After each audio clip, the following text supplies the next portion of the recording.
고난주간 첫째 날입니다.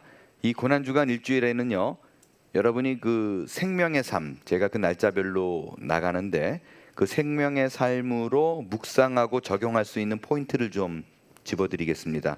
우리가 작년에 큐티 세미나를 했지만 그거를 들으신 분들 중에 아직도 시작을 못 하시거나 큐티를 혹은 시작했다가 중간에 포기하신 분들 계실 것입니다.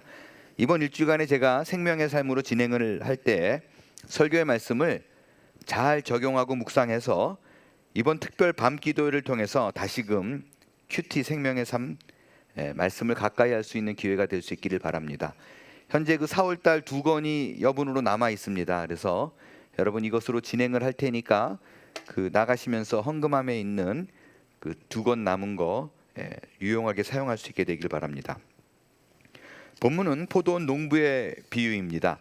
이 비유는 예수님께서 예루살렘에 입성하신 후에 성전에서 종교계 지도자, 바리새인들, 대제사장, 사두개인 이 지도자들에게 하는 말이에요. 이 본문을 좀 간단하게 요약해 보겠습니다. 요약하면 이런 내용이에요.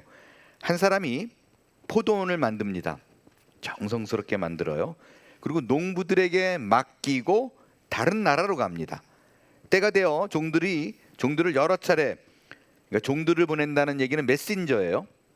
그들에게 전할 말이 있는 거예요. 종들을 보내가지고 또 그들에게 메시지를 전하고 소출을 받아오라 그랬어요. 왜냐하면 세를 준 거였거든요. 원래 자기 게 아니에요.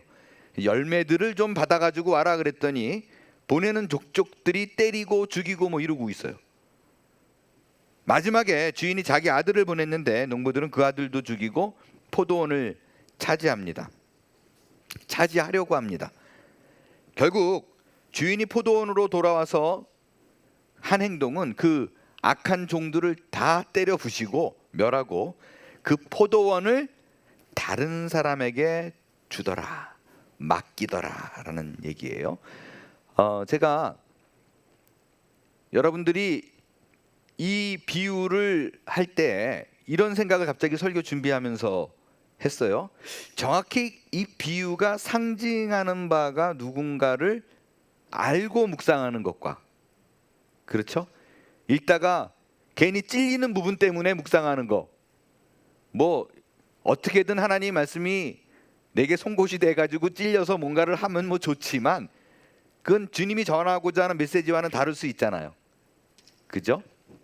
그래서 여러분 한번 맞춰보세요. 그 비유에 나타나는 상징, 포도원이 있어요. 뭘 상징할까요? 혹은 누구를 상징할까요? 하나님. 또 포도원을 농부들에게 맡겼어요. 이 포도원이 하나님이면 농부들이 하나님을 케어하고 그렇게 되죠? 예, 그죠?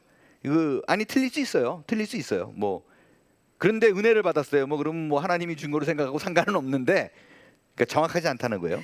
포도원은 이스라엘 전체 백성들을 얘기하는 거예요.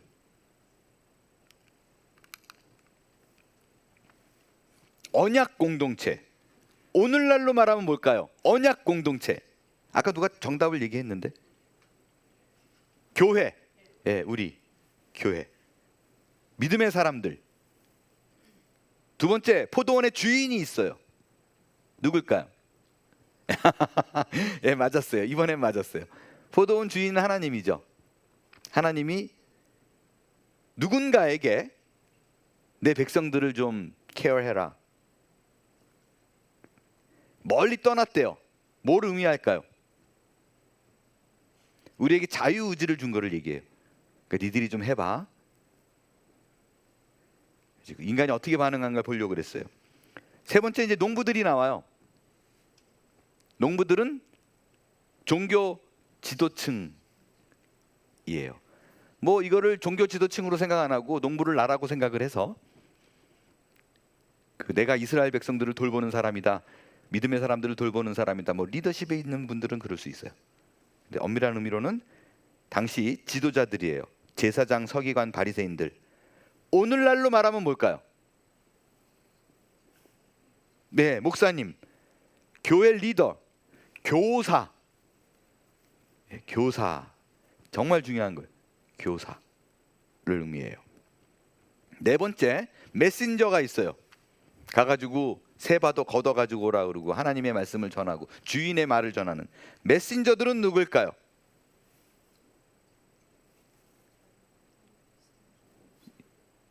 이게 괜찮아, 틀려도 돼요. 틀려야 제가 가르치는 보람이 있죠. 세를 바다로가 보낸 사람들, 재림, 세리. 이 메신저들이 당시 배경이 어디예요? 구약이에요. 선지자들. 그래서 이게 중요해요. 여러분들 갑자기 문득 그 생각이 든 거예요. 준비하는데 이걸 너무 당연하게 알고 있는, 이게 굉장히 유명한 비유인데 이 비유에 대해서 정확히 누구인지를 의미하는지를 모르면 진짜 엉뚱한 묵상의 결과가 나오는 거잖아요.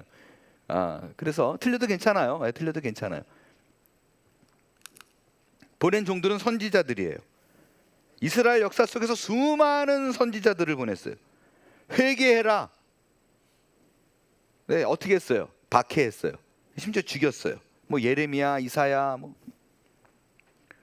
오늘날로 적용하면 이거는 진짜 하나님의 말씀을 받아서 사명을 갖고 전하는 복음 전도자들이라고 말할 수 있어요. 신실한 제자들, 내게 영적으로 좋은 영향을 주는 사람들, 바른 영향을, 건강한 영향을 주는 사람들, 복음을 바로 알고 있는 사람들입니다. 이번엔 좀 틀릴 수가 없을 것 같은데, 주인이 보낸 아들은 누구일까요? 예수님. 이거는 예수 그리스도를 얘기합니다. 하나님은 마지막으로 자신의 아들을 보냈는데 농부들은 그를 죽이고 유산을 차지하려 해요. 죽였다.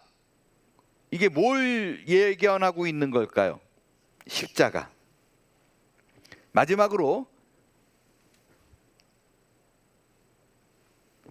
주인이 와서 이거 뭐 하는 것들이야 그러고 기존의 농부들을 다 죽였어요. 그리고 다 멸해버리고 다른 사람에게 줬대요. 다른 사람이 누굴까요? 또 이방인 맞아요. 일단은 이방인이 맞아요. 근데 좀 더 정확하게 표현하면 이방인을 포함한 교회예요. 왜냐하면 구약 시대에도 유대인들이 예수를 믿었잖아요. 그러니까 이방인들만 아니라 교회, 바르게 믿는 사람들, 신실한 사람들, 새롭게 부름받은 믿음의 공동체입니다. 그래서 여러분들 이거 원하면 제가 원하는 분들에게는 보내드릴 수 있어요. 목자분들에게 보내주면 목자분들이 또 안 나온 분이니까 왜 생뚱맞게 이게 나한테 보냈을까 이럴 수가 있겠네요. Anyway, 이거를 제가 원하시는 분은 보내드리겠습니다. 바르게 묵상을 해야 되죠. 자, 그럼 이 표로 오늘 진행을 할 텐데, 예수님은 어떤 분인가? 오늘 본문 6절에 보니까 앞서 하나님이 종들을 여러 번 했는데 농부들이 죽였어요. 그래서 사랑하는 아들을 보내면서 뭐라 그랬어요? 주인이 한 사람이 남았다. 더 없다. No more. 한 사람이다. 마지막이다. 최후다. 라고 얘기해요. 최후의 사람. 하나님의 마지막 사람. 마지막 사람, 마지막 사랑이에요.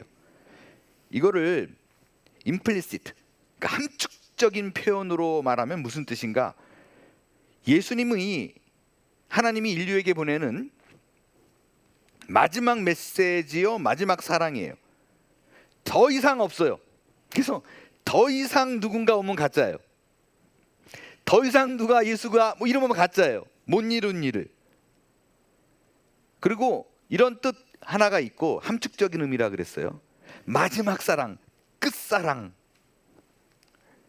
하나님의 사랑을 극적으로 완성한 최종본, 이런 표현이 좀 그렇지만 하나님의 모든 사랑과 은혜와 긍휼과 메시지와 다 갖고 있는 완전한 분이 예수님이다라는 뜻이에요.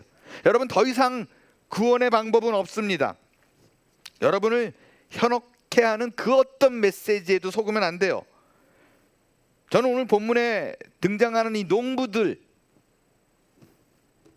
우리를 현혹해 하는 자들, 그리고 하나님의 나라를 자기 손으로 차지하려는 자들, 요즘처럼 많은 때가 있을까 라는 생각이 들어요. 심지어 제가 이런 얘기를 자꾸 이제 설교 때는 잘 못하는데, 제가 목자 모임 때라든가 뭐 리더들 모일 때는 좀 노골적으로 하는 편이에요. 흔히들 건강한 교회다, 사람들이 무지하게 많이 모여서 복음적인 교회다라고 생각하는 교회에 뭐 다는 절대로 아니고요. 굉장히 적지 않은 퍼센테이지가 들으면 전혀 복음하고 상관없는 메시지가 많아요. 윤리와 도덕과 바르게 살고 그래서 하나님께 복을 받는다라는 메시지들. 그리고 제일 그런 게, 제가 세상의 로고스와 하나님의 로고스 2주 전에 설교를 드렸었는데 너무 이론적으로 말이 되고 또 들을 때 힘이 나요. 근데 그게 소위 말하는 그 파지티브 띵킹, 이게 많아요. 긍정적으로 생각하고. 그러니까 예수가 없어요.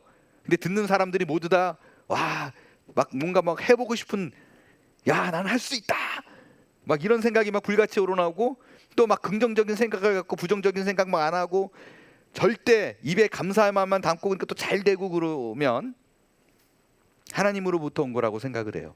근데 늘 말씀드리지만 우리가 생각하는 좋은 것과 하나님이 생각하는 좋은 거는 다릅니다.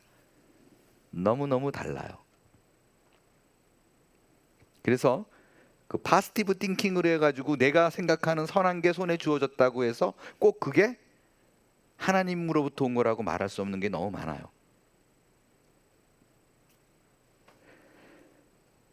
자, 농부들이 하나님의 메신저를 죽여요. 그 아들도 죽였어요. 왜 죽였을까요? 7절에 답이 있어요.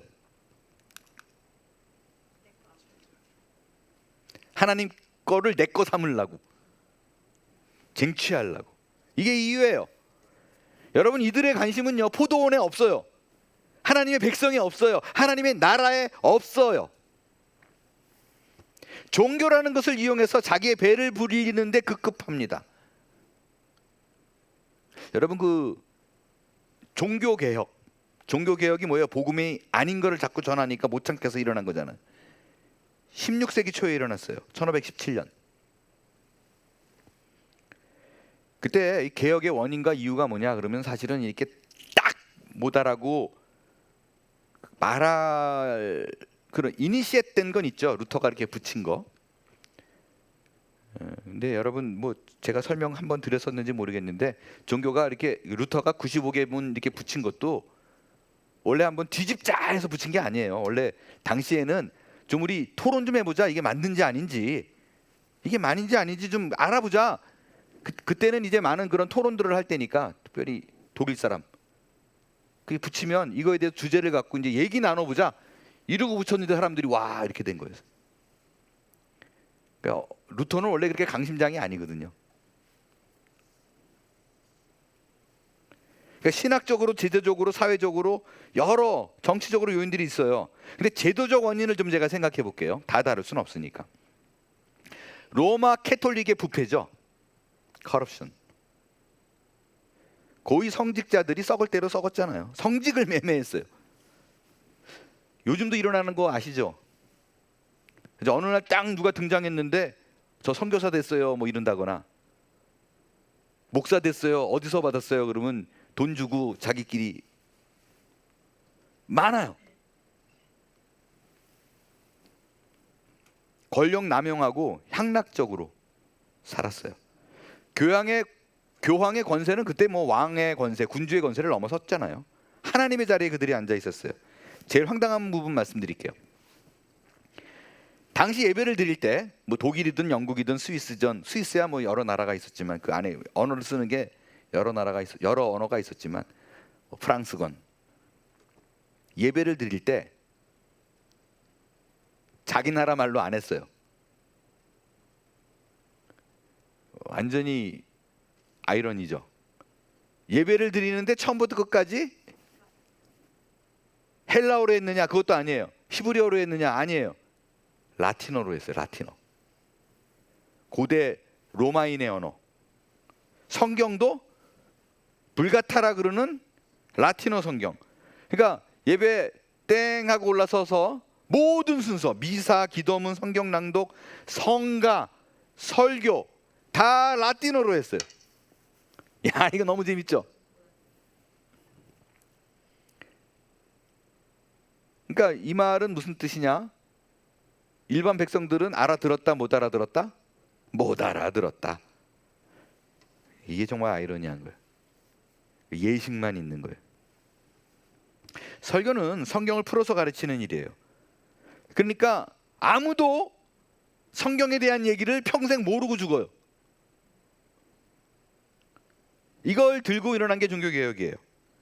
이 종교개혁의 대표 인물들 루터, 츠빙글리, 칼빈 공통적으로 강조한 것이 모든 성도들이 하나님의 말씀을 알아야 된다라는 거예요. 그게 종교개혁이에요. 루터는 라틴어 성경을 독일어로 번역했어요. 칼빈 때에 강해 설교가 시작됐어요. 성경을 계속 풀어주는 거. 자, 이 종교개혁 당시에 그 로마 교황청의 지도자들의 썩은 모습이 곧 2000년, 그때부터는 1500년 전 예수님 당시의 모습이에요. 당시 이스라엘 백성들에게 하나님의 메신저를 보내면 하나님의 말씀을 못 듣게 그 종교 지도자들이 다 죽이고 없애고 자기네들만 소유했듯이 로마청이 다 쥐고 일반 백성이 하나님 말씀 메시지 못 듣게 자기들만 가졌어요. 그리고 자기가 그 자리 차지해서 유익을 차지했어요. 이들이 갔다는 건 뭐를 의미하는가? 예수님이 그들에게 하나님이 원하지 않는 삶이다, 그거는 복음이 아니다라고 말했는데 1500년이 지나도 변하더라 안 변하더라? 똑같더라. 중간에 변해도 다시 돌아오더라. 여러분, 종교교육이 1517년에 일어났어요. 오늘을 기준으로 508년 전. 지금 뒤돌아서 종교교육대를 한번 바라볼게요. 지금하고 얼마나 다른가? 다르긴 다르죠. 일단 말씀을 우리가 성경을 보고 있으니까. 근데 이런 생각 안 드세요? 말씀드렸지만 예수님 때 1500년이 지날 때 막 그때는 복음이 막 사도 바울을 통해서 막 자리 잡고 가다가 변한 거잖아요. 근데 500년 지났어요. 그러니까 지금은 걱정 없다라고 생각하지만 보이지 않아요. 가는 길이 어떻게 될지. 이렇게 가면 너무 닮아 있어요.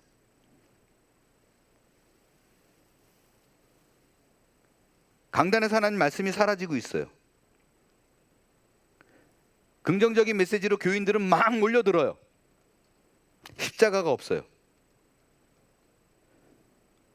우리가 여러분 정말 깨어 기도하지 않으면 이러다간 기독교의 복음이 정말 사무칠 날이 올 거예요.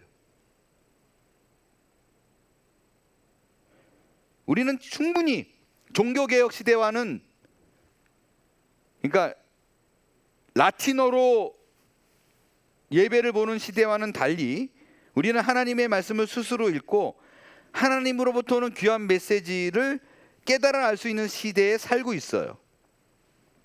그렇다면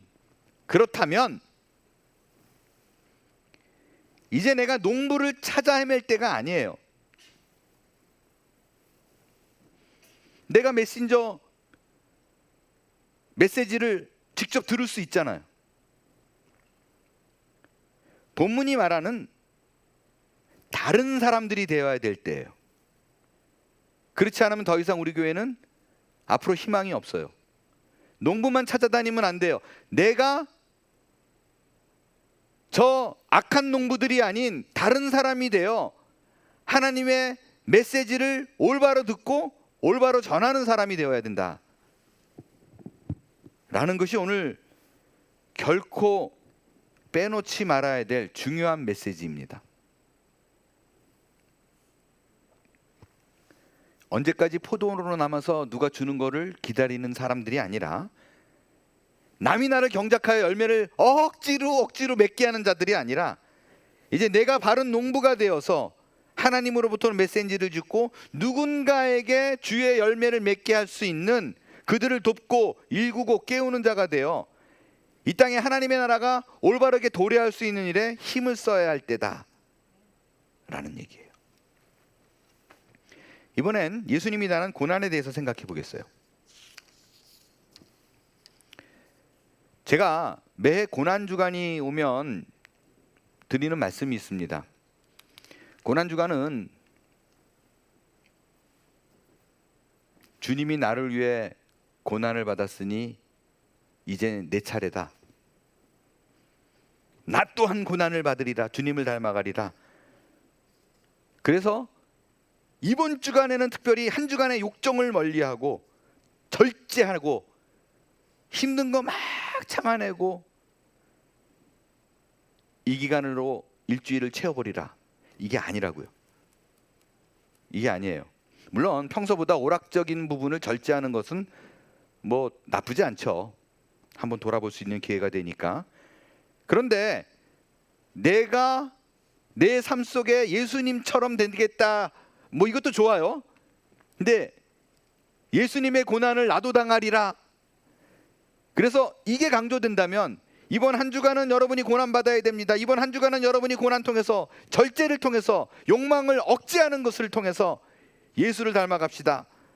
이런 고난과 절제와 형식이 강조된다면 시간이 지나면 종교개혁 당시에 형식과 의식만 남을 거예요. 전 침례교가 다 좋은 게, 참 좋은 게,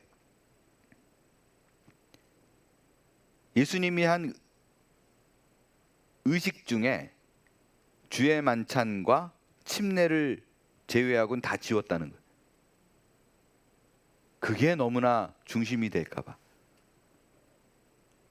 캐톨릭에는 뭐 일어났다 앉았다 뭐 매번 많잖아요. 그거 하나 빠지면 막 마음에 찝찝하고 이런 게 남으면 안 되거든요. 그 예수가 남아야 되는데 그 예식이 남아요. 근데 우리가 이런 거를 자꾸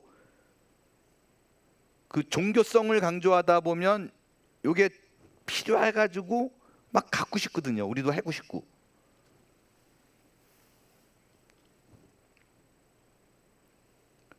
이번 고난주간은요, 내가 고난을 받는 게 목적이 아니라 그리스도의 고난의 의미를 다시금 새기고 기억하고 그 정신에 맞도록 살아보려고 다시금 복음을 돌아보는 시간이에요.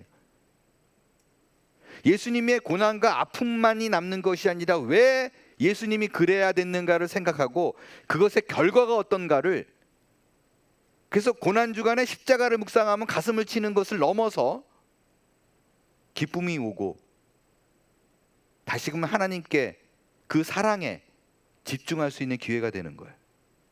오늘 본문에 보니까 농부들이 그 상속자 주인의 아들을 죽여요. 그래서 포도원 밖으로 던져버려요. 예수님이 이 말씀을 하신 후에 자기가 죽게 된 거를 얘기하는 거죠. 뭐라 그래요? 너희가 성경의 건축자들이 버린 돌이 모퉁이의 머릿돌이 되었나니라고 얘기해요.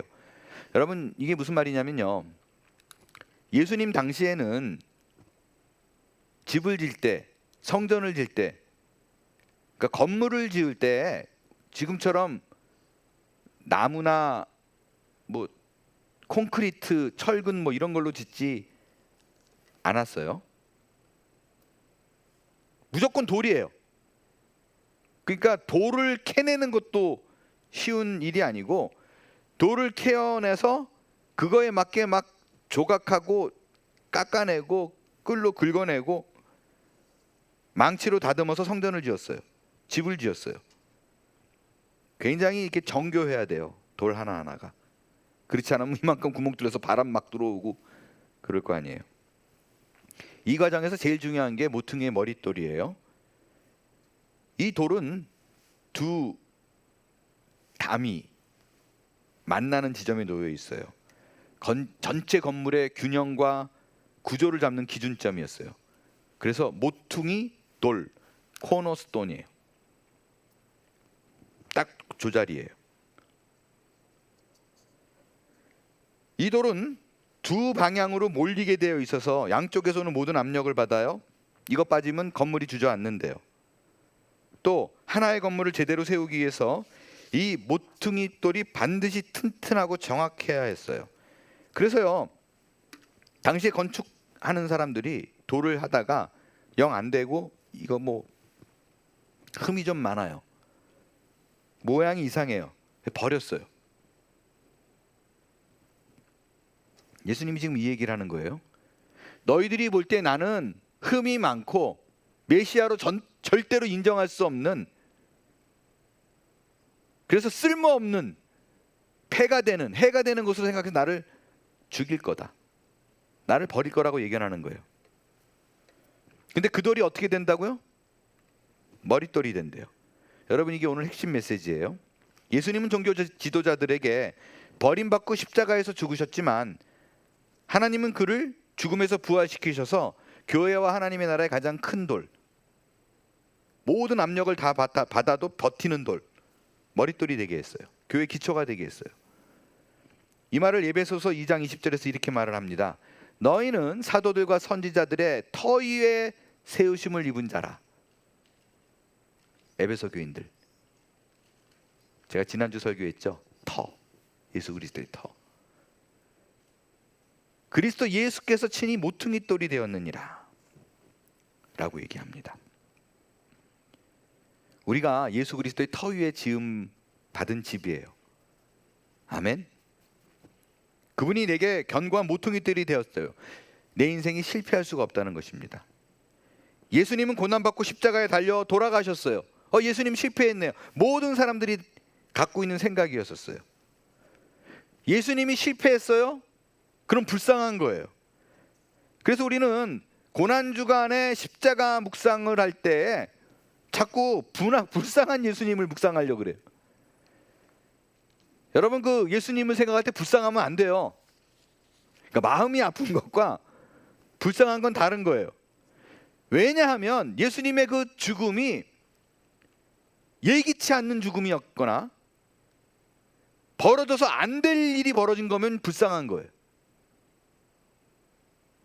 근데 이 일이 오래전에 시편에서 예언된 일이 이루어진 거예요. 예수님이 지금 너희들이 버린 돌이 모퉁이 돌이 되었다라고 말한 게 본인 말이 아니에요. 하나님 말씀이에요. 시편에 건축가가 버린 돌이 집 모퉁이의 머릿돌이 되었다라는 걸 인용한 거예요. 그러니까 여러분, 이게 우연히 벌어진 게 아니고, 그러니까 끔찍하고 아플 수는 있지만 절대 불쌍하게 여기면 안 돼요. 동정을 하면 안 돼요. 아이고 안타까워. 이거는 우연히 벌어진 사람들이, 그걸로 생각하는 사람들이 생각하는 일이에요. 벌어지는 일이에요. 불쌍하고 안타까운 거는요, 예수님이 아니에요. 농부들이죠. 그들이 불쌍한 거예요. 못 알아본 게 불쌍한 거예요. 종교 지도자들. 그래서 여러분, 십자가를 묵상할 때 감정적으로 접근할 것이 아니라 정신 차리고 긴장하고 와, 어메이징, 이게 정상이에요.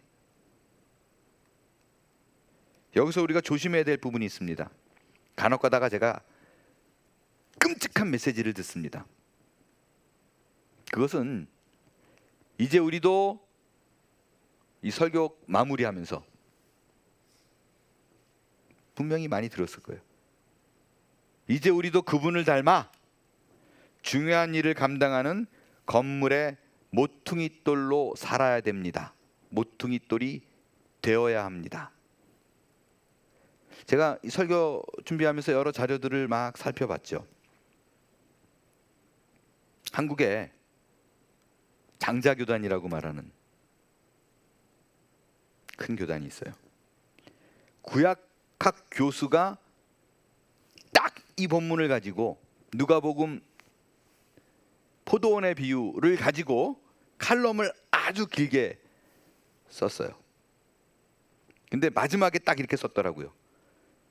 이제 우리가 모퉁이 돌이 되어 그 역할을 감당해야만 합니다. 이렇게 썼어요. 깜짝 놀랄 일이에요, 이게. 구약학 교수여서 신약에 대한 인지가 없나? 큰일 날 얘기입니다. 너무 아이러니하지 않아요? 지금 포도원 비유 이거는요, 농부들이 아들을 죽이고 그 자리 차지한 거예요. 그러면 안 된다라고 얘기하는 그 본문을 가지고 뭐라고 설교하냐면, 예수님이 모퉁이 돌인데 이제는 너희가 모퉁이 돌이 되어야 된다라고 얘기를 해요.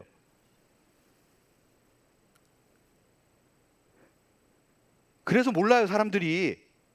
또 구약학 교수고 한국의 뭐 조그만 교단도 아니라 큰 교단의 교수가 그렇게 얘기하니까 이게 복음이긴 하고 생각하고 내가 모퉁이 돌이 되어야지.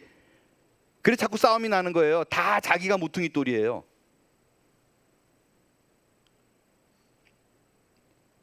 이런 메시지가 가감없이 선포가 되고 받아들이는 사람은 마땅하다고 생각해요. 전 정말 심각해요. 어떻게 똑같은 본문을 가지고 전혀 복음스럽지 않은 메시지가 도출될 수 있는가? 그래서 여러분들이 농부를 찾지 말고 성경 속에서 생명의 삶 묵상하면서 그 안에 숨겨진 모퉁이돌 예수님을 찾아내야 돼요.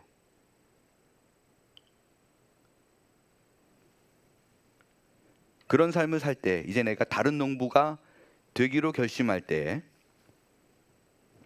하나님이 원하시는 신앙의 삶이 될 것이고, 결코 인간적 기준의 선과 악이 아닌 하나님 보시기에 기준되는 진리의 삶, 복된 삶으로 여러분이 인도함 받게 될 줄로 믿습니다.